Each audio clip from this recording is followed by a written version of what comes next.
Bonjour à toutes et à toutes, bienvenue sur Art Up, les artistes sont sympas.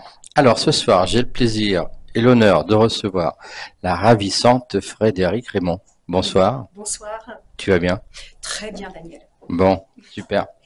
Alors tu es une artiste qui fait de la peinture, tu exposes depuis plus de 12 ans maintenant, Oui, de la peinture et de la photo, et de la effectivement, par la photographie. suite. Oui. Ouais. Donc, première exposition, oui, vers 2012 à peu près. Et là, des expositions qui s'enchaînent cette année. Comment tu arrives en peinture? Alors, en peinture, c'est vraiment anecdotique. À un moment donné, dans ma vie, j'ai déménagé dans une ville nouvelle. Les murs étaient blancs. On était les premiers à aménager dans l'immeuble. Tout était blanc et je ne trouvais pas ma déco. Et comme j'avais fait une option au bac en art plastique, je me suis dit, bah, je reprends mes pinceaux, je reprends des toiles et je me lance. Et puis de là, il y a des gens qui ont pris mes toiles, qui les ont mis dans leur bureau, par exemple. Et puis il y en a d'autres qui les ont vues et on m'a fait exposer par ce biais-là. Voilà, le cheminement. Et j'ai quand même mis 6 mois pour accepter d'exposer. Parce que c'était une autre démarche. Peindre pour soi, c'est une chose. Avoir le regard des autres posé sur ce que l'on fait, c'est autre chose. Tu es passionné d'histoire et de langue orientale. Oui, oui, j'ai un doctorat d'histoire contemporaine en géopolitique et j'ai fait les langues en russe. Et j'ai toujours été fascinée par toutes les civilisations et j'aime justement les arts que l'on peut trouver partout dans le monde. J'adore l'Égypte, j'aime particulièrement la Renaissance, les impressionnistes. J'aime beaucoup tout ce qui se fait au niveau comment dire, orthodoxie, hein, les églises orthodoxes, les icônes. Voilà, c'est très varié, très riche. Alors, quand tu voyages, est-ce que tes voyages t'inspirent pour faire des peintures? Bien sûr. Ouais. Ah oui, obligé. Voilà, parce que comme je le dis, il y a tout ce qui est civilisationnel, on a les couleurs, on a l'extérieur, le ciel, parfois la mer. Donc en peinture, je reprenais parfois effectivement des couleurs, des textures aussi, le doré qui est très présent dans ce que je fais. Mais en photo, c'est pareil, l'appareil ne me quitte pas. Mon réflexe, je l'ai constamment avec moi. Et quand on est avec moi en vacances, on s'arrête beaucoup. Il y a beaucoup de pauses. Tu as quoi comme appareil pour faire les photos? Alors, c'est un Nikon. Je ne suis pas de la team Canon, je suis team Nikon. D'accord. Voilà. Et donc, c'est le réflexe de base parce que je ne veux pas quelque chose de lourd. Je veux quelque chose que je puisse emporter partout, de maniable, qui soit dans mon sac et qui ne me fatigue pas non plus. Donc, je peux me mettre carrément assise, à plat ventre, n'importe comment, pour prendre ma photo, pour prendre mon cliché. Tu travailles bien sûr en numérique, Oui, comme oui, beaucoup de photographes. mais oui, d'autant plus que là, cette année, j'ai développé ce que j'appelle de l'art fusion. C'est-à-dire des photomontages. Donc je prends deux de mes clichés que je retravaille pour créer une nouvelle réalité. En fait, j'interpelle ton imaginaire quand tu regardes mes photomontages. Donc des œuvres fusion. Donc ça se fait avec du numérique. Parce que je vais jouer sur la bichromie, sur le négatif, parfois sur le contraste, la lumière, je vais découper et je joue de transparence. Voilà, donc numérique obligatoire. Alors, tu mets combien de temps pour faire un montage photo? Ça dépend vraiment. Ça dépend, mais disons qu'il y a tout un cheminement. Il y a le choix des deux photos. Il y a voir si elles s'accordent vraiment, parce que parfois j'ai une idée et puis ça tombe à l'eau. Parce que finalement, quand je mets mes deux clichés, ça ne va pas. Ça ne colle pas dans la superposition. Et puis après, encore une fois, tout dépend de ce que je vais faire. Si ça passe en bichromie, ça va plus vite que si je rejoue par exemple sur le contraste ou la saturation. Ça peut prendre des heures, comme ça peut aller très vite. Ça dépend des jours, ça dépend des clichés. Alors, en peinture, tu mets combien de temps pour faire un tableau? Alors, la question. C'est très long parce que je ne fais pas des petits formats. Donc moi, je suis sur de l'abstrait. Donc je vais jouer, je travaille au couteau ou alors avec des Posca pour des arabesques.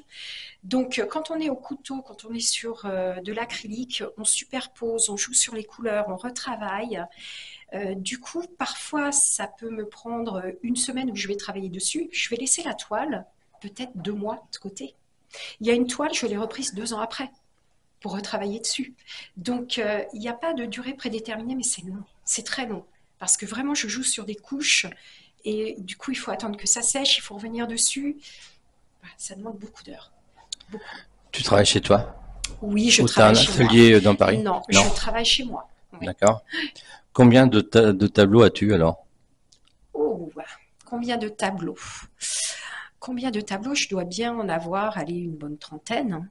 Ouais, à peu près. C'est dommage que tu nous as pas ramené un tableau ce soir. Oui, Hein? exact, exact. Ça aurait été sympa Oui, oui, oui. de voir un peu ce Ouais. que tu fais. Alors après, je crois que tu as quelques photos, mais ça ne va pas rendre, effectivement. Oui, à la caméra, ça peut Ça rendre, va c'est être vrai. compliqué. Comment ton entourage ont-ils réagi lorsque tu as exprimé ta passion pour la peinture et la photographie? Alors, mes parents, eux, étaient assez dubitatifs, mais je pense que c'est comme tous les parents, hein. Ils se demandaient où j'allais avec des expositions. Euh, Mon ex-conjoint me suivait dans mes expositions et ma fille, c'est ma première fan. Parce elle avait peut-être 4 ans la première fois que j'ai exposé.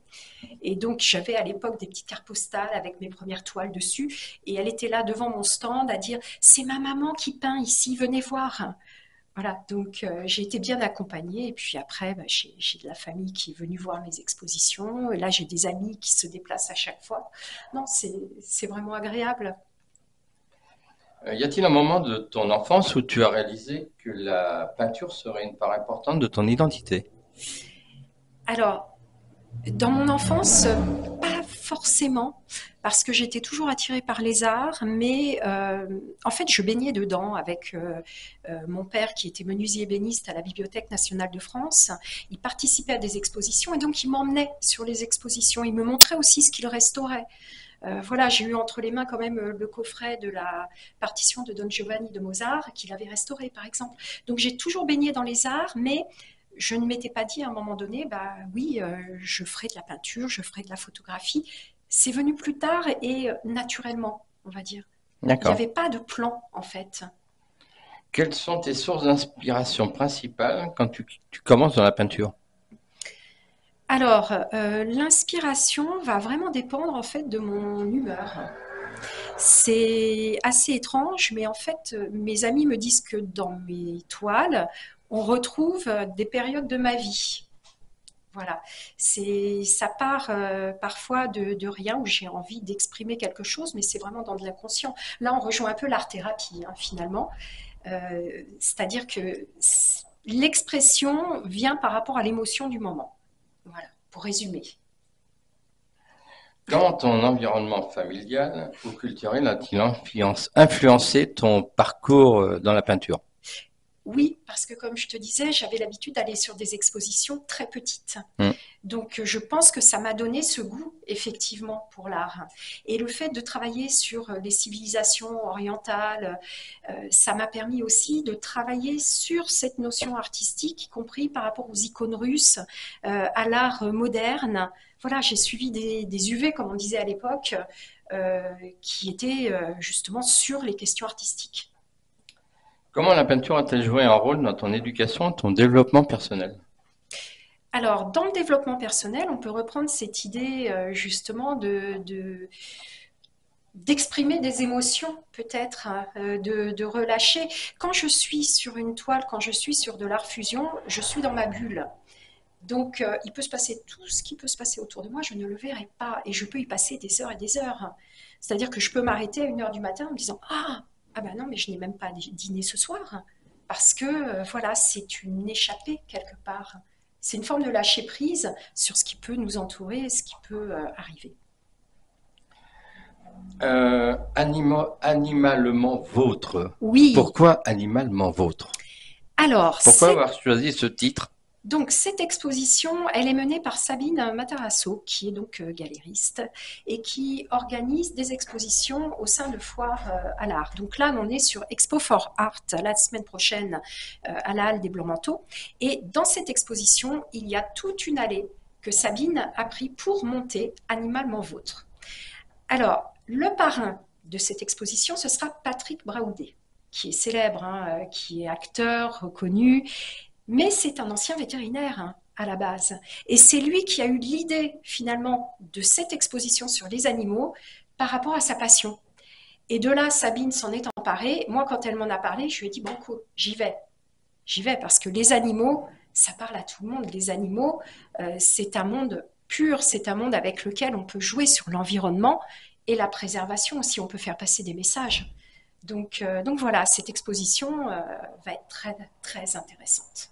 Alors, exposition qui va donc avoir lieu le 27, 28 et 29 septembre C'est ça. de cette année Oui, à la Halle des Blancs Manteaux. oui. L'adresse, c'est quoi? C'est dans le quartier du Marais, D'accord? donc c'est pas très loin de la mairie de Paris. Ouais. Voilà. Je n'ai pas plus pour l'adresse, hein, c'est le quartier du Marais. Expo 4 Art. Oui, Expo for Art, donc c'est une foire à l'art en fait. D'accord? Et comme je le disais, c'est la galerie du milieu, enfin l'allée centrale qui a été prise par Sabine pour que nous fassions Animalement Vôtre. On sera une vingtaine d'artistes. Hein. Il y aura de tout, de la photo, du dessin, de la peinture, des sculptures. Ce sera très riche, très varié sur les animaux. Alors, je vois que là, sur cette affiche, il y a plusieurs noms. C'est ça. Ce sont les noms des artistes qui vont participer Exactement. à tout. Donc, vous allez être, On va être une vingtaine. voilà, une vingtaine de Oui, dans personnes. l'allée centrale, oui. Ok. Donc, je vois qu'il y a Stanislas, il y a Isabelle Desailles, Christian Delavigne, une vingtaine de personnes. Oui. Comment ça s'organise? Sandra, Patricia Duceppe. Ouais. Comment on s'organise pour avoir autant de monde sur une exposition? Alors, C'est combien de ça- mois d'organisation? Oh, c'est plusieurs mois pour Sabine Matarasso, hein, parce que Et puis alors, il y a comment vraiment la on arrive réunion. à réunir tout ce monde sur la même période de temps, sur un temps très court? Alors, bah, elle s'organise avec les artistes qu'elle a pu croiser par ailleurs, des amis aussi. Nous-mêmes, on a des connaissances en tant qu'artistes et elle arrive à monter son collectif par rapport à la thématique, puisqu'elle propose la thématique. Et derrière, effectivement, chaque artiste va travailler, s'il n'a pas déjà des œuvres dessus, va travailler sur cette thématique. Et là, on arrive à la date butoir où elle doit préparer le catalogue, puisque nous, du coup, on se décharge sur elle. C'est ça qui est pratique quand il y a Sabine, c'est qu'on n'a pas à faire notre propre catalogue, c'est elle qui le fait, mais ça veut dire que nous, on doit déjà tout lui donner en amont pour qu'elle ait le temps de le réaliser. Donc, le titre des œuvres, les formats, le support, la matière, les prix, voilà. Ce n'est pas forcément évident. Et puis après, il y a aussi l'emplacement de chaque artiste. C'est ça. Et donc, elle le scénarise finalement par rapport à l'art des uns et des autres pour que ce soit complémentaire sur les différents stands. D'accord. Donc, elle marie effectivement les personnalités et pour que ce soit esthétique, que ça ait aussi du sens. Ah, c'est beaucoup de mois de travail, j'imagine. Oui, plusieurs mois de travail. Ah ben là, l'été a été chargé pour Sabine. Alors, toi Oui. qui vas participer, Oui. tu as été contacté comment par Sabine? Alors en fait, moi j'avais déjà travaillé sur sa dernière exposition, Coquillages et crustacés, qui avait eu lieu au Blanc-Manteau, c'était au mois de juin, et qui était donc sur le thème vacances, coquillages et crustacés, c'est la mer, les vacances. Seulement, je n'entrais pas dans son concept parce que c'était très pop art. Et du coup, elle a voulu quand même me faire participer sur des coquillages d'artistes. Donc à ce moment-là, j'ai customisé des coquilles, des coquilles Saint-Jacques. Voilà, donc c'était assez original comme concept, ça m'a bien amusé. Et là, par contre, je peux revenir avec mon art, c'est-à-dire mes œuvres fusion sur ce thème. Donc, tu auras des peintures et de la photographie. Là, que de la photographie. Que de la photographie. Ouais, que de l'art fusion. Et ce sont... alors, comment tu fais pour sélectionner tes photos ou tes peintures quand tu vas sur des expositions comme celle-ci? Alors, c'est très difficile. Ouais. C'est très difficile parce que moi, quand je réalise quelque chose, c'est que je l'aime. Donc après, on a un espace donné, on a un métrage donné, il faut que ça rentre dedans. Donc le choix est compliqué. Ordinairement, je ne fais pas seul le choix, je n'en suis incapable. Alors, qui c'est qui fait le choix avec toi? Je demande à Sabine, là en l'occurrence. Sinon, par exemple, là j'exposais il y a quelques semaines à Senlis. Senlis avec l'association Adaïs et Jean-Pierre Vong, qui est lui-même peintre et sculpteur. Et donc Jean-Pierre m'aide dans ce cas-là à faire mon choix. Vous voyez, là Sabine m'a aidé à faire mon choix, mais j'avais quand même de l'espace puisque j'ai 4 mètres de mur. Donc ça va être combien Là, j'en aurai une vingtaine. Une vingtaine? Ouais. D'accord. Une vingtaine quand même. Donc c'est assez important. Ouais, c'est une belle exposition. Ta fille, tu disais que tu avais une fille, hein, c'est ça? Oui, c'est ça, oui, Cyrielle. Ouais. Quel regard elle a sur tes peintures, sur tes photographies? Elle C'est te une donne femme. des fois des conseils, des Alors, critiques. elle me donne pas de conseils, elle regarde, elle me dit ce qu'elle préfère. Et là, ce que j'aime quand j'ai reçu des plexis, parce que là, j'ai tout fait sur plexi, j'en ai déballé avec elle parce que j'aime voir son regard. Et quand elle s'arrête et qu'elle me fait waouh, ah maman, je le mettrais bien dans ma chambre. Là, je me dis bon, il est bien, c'est bon, c'est chouette. Voilà, donc non, elle est très, elle m'accompagne beaucoup. Et puis, elle n'est pas sur ce domaine photo ou peinture, mais elle a son petit coup de crayon, un petit peu style manga. Voilà, elle a un petit truc. Elle est également dans la peinture. Non, Alors, pas dans la peinture, mais elle dessine beaucoup. d'accord. Elle a ses petits carnets à dessin, ouais. Donc, peut-être qu'un jour, elle s'y mettra. Qui sait? Le 12 et le 16 février 2025, tu es Oui. au Grand Palais. Exactement. Et là, ça va être magique, hein, parce que l'année dernière, j'étais au Grand Palais, mais éphémère. Et cette année, Art Capital retrouve le Grand Palais. Donc, je serai sur les artistes indépendants avec l'association Adaïs de Jean-Pierre Vong. Donc, on sera un collectif d'une vingtaine d'artistes d'Adaïs. Et ça va être magique, tout simplement, parce que c'est un lieu époustouflant. Et puis, c'est une telle vitrine pour l'art contemporain. Enfin, voilà, je trouve que c'est extraordinaire de pouvoir participer. Voilà.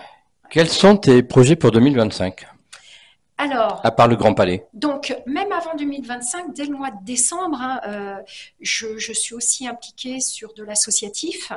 Donc, par exemple, le 19 décembre, je vais animer des tables rondes pour la Route des Étoiles, qui est donc une association, JOM, qui porte ça pour les enfants autistes avec un défilé de mode de la styliste Bei Chen. Donc, c'est Guillaume Rat qui coordonne tout cela. Donc ça va être très intéressant, ça va être un point d'orgue magique. Euh, voilà, un défilé avec des vêtements qui sont en fait sur des imprimés de dessins d'enfants autistes. C'est fabuleux quand même. Voilà, donc ça c'est une première chose. Après, j'ai peut-être deux, trois autres expositions qui sont en train de se monter, mais je ne peux pas encore trop en parler parce que c'est encore en projet. Mais oui, il y a des choses qui vont arriver et j'espère vraiment, soit fin 2024, soit début 2025, pouvoir faire une exposition sur mes œuvres fusion concernant les Jeux Olympiques. Parce que j'ai fait pas mal effectivement d'œuvres fusion. Donc toujours avec des sportifs français, et derrière une vue de Paris. Voilà, pour bien marquer les JO de Paris, puisqu'on ne les reverra pas avant un très longtemps. Alors, j'ai également appris que tu étais la marraine de l'association Plus Rose la Vie. Est-ce que tu Oui, peux nous parler de cette association? C'est sur le cancer. c'est ça le Comment cancer du tu sein. deviens marraine? Par quelle occasion tu es devenue marraine? Alors, par les rencontres, hein, encore une fois, tout simplement parce qu'il y a des causes qui nous touchent plus ou moins. Moi, j'ai perdu ma maman de ce cancer. J'ai mes deux tantes qui ont été aussi touchées par ce cancer. Et j'ai eu l'occasion de rencontrer José Pierre, qui est Et ce le cancer, c'est quoi? cancer du sein. C'est le cancer du sein. Voilà. D'accord. Et donc, quand José Pierre m'a proposé d'être marraine, cela m'a touchée automatiquement. Et l'idée des marraines, c'est qu'elles puissent dire attention, il faut faire de la prévention, il faut se surveiller dès qu'il y a une alerte, il faut aller voir un spécialiste. Et on fait aussi des collectes de soutien-gorge. Voilà, donc là, je n'ai pas eu le temps cette année de préparer cela, mais la plupart des marraines vont faire des collectes de soutien-gorge qui sont ensuite données sur des associations type Secours catholique, Secours populaire, mais aussi envoyées en Afrique.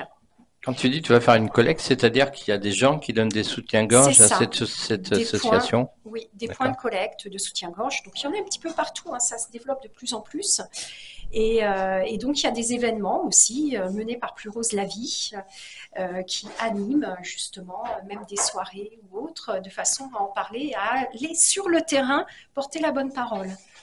Voilà. Qui c'est qui a monté cette association? Alors donc on a notre ami José Pierre de Sousa qui est vraiment très actif, qui est très connu dans le 77 en Seine-et-Marne. D'accord. Bon, Eh bien, écoute, les réseaux sociaux pour finir l'émission. Oui. Alors, moi, on me retrouve sur Facebook, sur Instagram, la Galerie de Fred sur Instagram, si on veut suivre mon actualité et savoir où je vais exposer ou alors où je participe à des événements parce que je participe pour des associations et parfois j'anime. Voilà, là par exemple, j'étais sur quelque chose qu'Alibi Montana connaît aussi, avec Mama Africa. C'était le salon et la nuit des entrepreneurs fin août, donc le 23 et 24 août. Et d'ailleurs, c'était super. Et on remet ça l'année prochaine. Et on remet ça l'année prochaine. Voilà. Et j'y étais, donc Et donc c'était j'animais super. les tables rondes, la conférence et la soirée de gala. Donc et j'exposais aussi d'ailleurs. Voilà. Donc ce sont des événements comme ça où on participe dans le courant de l'année. Donc voilà, Instagram pour suivre, c'est parfait, la Galerie de Fred. Voilà, donc on va te retrouver 27, 28 et 29 septembre, Halle des Blancs-Manteaux. Oui. C'est toute la journée. Ah oui, oui, oui, hein, c'est de 11 heures à 20 heures. Ah Le bah oui, vernissage a c'est au lieu 48 vendredi. rue Vieille du Temple, Voilà. dans le 4e arrondissement. Voilà. Bon, eh ben écoute, merci d'être passé nous voir sur Artop. Ben, merci à toi. C'était un plaisir. Et juste une petite chose pour finir Oui. l'émission. Je suis allé voir Madame Jazz hier soir. C'est super. Allez-y, c'est génial. Voilà. Voilà. Merci à tous et je vous dis à samedi prochain. Bon week-end. Salut. Bye bye.